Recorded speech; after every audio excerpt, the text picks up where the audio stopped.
क्या आप जानना चाहते हैं महिलाओं के साथ ऐसे रहस्य जो आपको वासना से मुक्त कर सकते हैं? इस वीडियो में हम महिला मानसिकता के कुछ अहम पहलुओं पर ध्यान देंगे और देखेंगे कि इन रहस्यों को समझने से आप वासना पर काबू पा सकते हैं और एक शांत और संतुलित जीवन जी सकते हैं।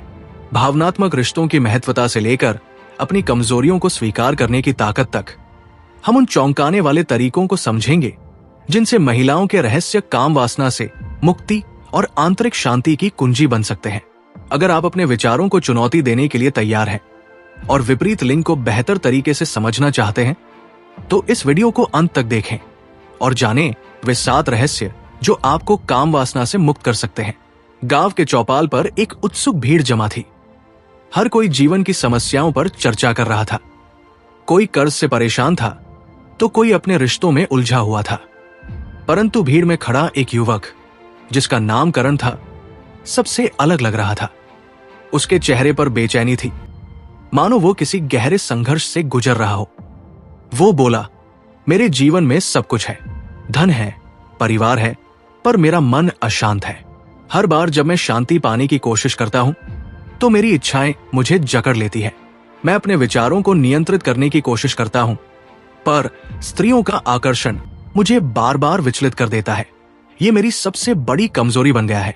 मैंने इसे दबाने की कोशिश की, पर जितना दबाता हूं ये उतना ही बढ़ जाता है। क्या कोई तरीका है जिससे मैं इस जाल से मुक्त हो सकूं? चौपाल पर सन्नाटा छा गया। सभी को लगा कि करण की बात उनके अपने जीवन की समस्याओं से मेल खाती है। तभी किसी ने सुझाव दिया, ये प्रश्न बुद्ध के पास लेकर जाओ, वही इसका उत्तर दे सकते हैं। करण ने तुरंत बुद्ध का रुख किया और उनकी सभा में पहुंच गया। बुद्ध ने उसे देखकर मुस्कुराते हुए कहा, तुम्हारा प्रश्न केवल तुम्हारा नहीं है, यह हर उस व्यक्ति का प्रश्न है जो काम वासना से मुक्ति और संतुलन की तलाश में है। लेकिन ध्यान रखना, काम वासना कोई शत्रु नहीं है, ये तुम्हारे भीतर की शक्ति है। इसे समझना और सही दिशा में मोड़ना ही तुम्हारी मुक्ति का मार्ग है। मैं तुम्हें स्त्री के 7 रहस्य बताऊंगा जो न केवल तुम्हें इस जाल से मुक्त करेंगे, बल्कि तुम्हें आंतरिक शक्ति का अनुभव भी कराएंगे। क्या तुम इन्हें जानने के लिए तैयार हो? करण ने तुरंत सहमति में सिर हिलाया। पहला रहस्य, भ्रम और वास्तविकता। बुद्ध ने पूछा, तुमने जलते हुए अलाव को देखा है? युवक ने कहा, हां भगवान। बुद्ध बोले, जैसे दूर से आग सुंदर और गर्माहट देने वाली लगती है, परंतु यदि तुम उसे छुओ तो वो तुम्हें जला देती है। स्त्री का आकर्षण भी ऐसा ही है।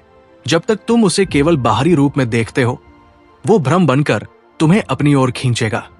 लेकिन यदि तुम गहराई से देखो तो समझोगे कि ये केवल एक मोह है। युवक को कुछ समझ नहीं आया। फिर बुद्ध ने पास ही खड़े एक हिरण की ओर इशारा किया और कहा, यह हिरण अपनी प्यास बुझाने के लिए मृग तृष्णा का पीछा करता है। उसे लगता है कि दूर चमकता हुआ रेत का कण पानी है, लेकिन जब वो वहां पहुंचता है तो उसे केवल रेगिस्तान मिलता है। उन्होंने युवक की ओर देखा और कहा, स्त्री का बाहरी सौंदर्य मृग तृष्णा के समान है। ये तुम्हें सुख का भ्रम देता है, लेकिन जब तुम इसे पाने का प्रयास करते हो तो ये और अधिक प्यासा बना देता है। यदि तुम ये समझ जाओ कि ये केवल एक छलावा है तो तुम इससे प्रभावित होना छोड़ दोगे। दूसरा रहस्य, आकर्षण का क्षणभंगुर स्वभाव। बुद्ध ने पास खड़े एक युवा वृक्ष की ओर इशारा करते हुए कहा, यह वृक्ष अभी सुंदर और हरा भरा है, लेकिन समय के साथ ये सूख जाएगा। क्या तुम इसे हमेशा ऐसा ही देख सकते हो? युवक ने उत्तर दिया, नहीं भगवान। बुद्ध ने कहा, स्त्री का सौंदर्य भी ऐसा ही है, ये क्षणिक है। जो आकर्षण आज तुम्हें बांध रहा है वो समय के साथ समाप्त हो जाएगा। यदि तुम इस सत्य को समझ लो तो आकर्षण का प्रभाव समाप्त होने लगेगा। तीसरा रहस्य, आकर्षण का स्रोत तुम्हारे भीतर है। बुद्ध ने एक शांत जलाशय की ओर इशारा करते हुए कहा, इस जलाशय में देखो, क्या ये तुम्हारे प्रतिबिंब को दिखा रहा है? युवक ने कहा, हां भगवान। बुद्ध बोले, ये जलाशय तुम्हारे मन की तरह है। स्त्री का आकर्षण उसके पास नहीं, बल्कि तुम्हारे मन के भीतर है। ये आकर्षण तुम्हारे विचारों का प्रतिबिंब है। यदि तुम्हारे विचार शुद्ध हो तो ये आकर्षण तुम्हें परेशान नहीं करेगा। चौथा रहस्य, शक्ति का गलत उपयोग। बुद्ध ने एक पत्थर उठाया और उसे पानी में फेंक दिया। उन्होंने पूछा, इस पत्थर ने पानी में हलचल पैदा कर दी। क्या पानी शांत था? युवक ने कहा, हां भगवान। बुद्ध बोले, तुम्हारे मन का हाल भी ऐसा ही है। काम वासना तुम्हारे भीतर की शक्ति है, लेकिन जब ये असंतुलित होती है तो मन अशांत हो जाता है। यदि तुम इस शक्ति को सही दिशा में लगाओ तो ये तुम्हारी सबसे बड़ी मित्र बन सकती है। 5वां रहस्य, संतोष और आंतरिक शांति। बुद्ध ने एक फल दिखाते हुए कहा, यदि तुम इस फल को खाओ तो ये तुम्हें तृप्त करेगा, लेकिन यदि तुम इसे पाने की लालसा में फंस जाओ तो ये तुम्हें बेचैन कर देगा। युवक ने पूछा, भगवान इसका क्या अर्थ है? बुद्ध ने उत्तर दिया, लालसा और संतोष के बीच का अंतर समझो। काम वासना तुम्हारे भीतर की लालसा है। यदि तुम इसे तृप्त करने के लिए भूख की ओर जाओगे तो ये और बढ़ेगी, लेकिन यदि तुम इसे समझकर स्वीकार करोगे तो ये शांत हो जाएगी। 6ठा रहस्य, स्त्री को सम्मान और करुणा से देखना। बुद्ध ने कहा, स्त्री केवल आकर्षण का माध्यम नहीं है, वो जीवन का स्रोत है। यदि तुम उसे केवल अपने सुख का साधन मानोगे तो वो तुम्हारे लिए बंधन बनेगी, लेकिन यदि तुम उसे करुणा और सम्मान के साथ देखोगे तो वो तुम्हारे लिए ज्ञान और शक्ति का कारण बनेगी। उन्होंने एक मां का उदाहरण दिया जो अपने बच्चे के लिए सब कुछ त्याग देती है। स्त्री का यह रूप तुम्हें करुणा और त्याग का पाठ सिखा सकता है। 7वां रहस्य, मुक्ति का अंतिम द्वार।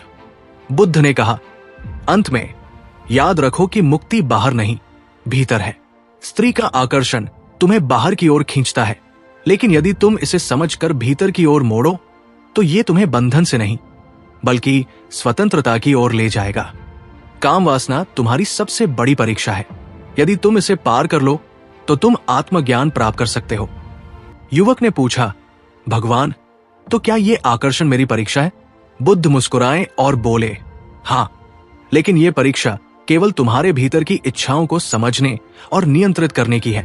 जब तुम स्त्री को समझोगे तो तुम स्वयं को समझ जाओगे, और जब तुम स्वयं को समझोगे तो तुम मुक्त हो जाओगे। युवक ने 7 रहस्यों को ध्यान में रखते हुए अभ्यास शुरू किया। उसने धीरे धीरे अपनी इच्छाओं को समझा और उनसे ऊपर उठ गया।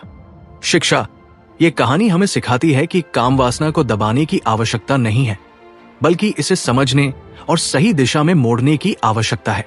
स्त्री केवल आकर्षण का स्रोत नहीं, बल्कि ज्ञान, करुणा और मुक्ति का माध्यम भी हो सकती है। जब हम इसे समझते हैं तो हमारा जीवन संतुलित और शांतिपूर्ण हो जाता है।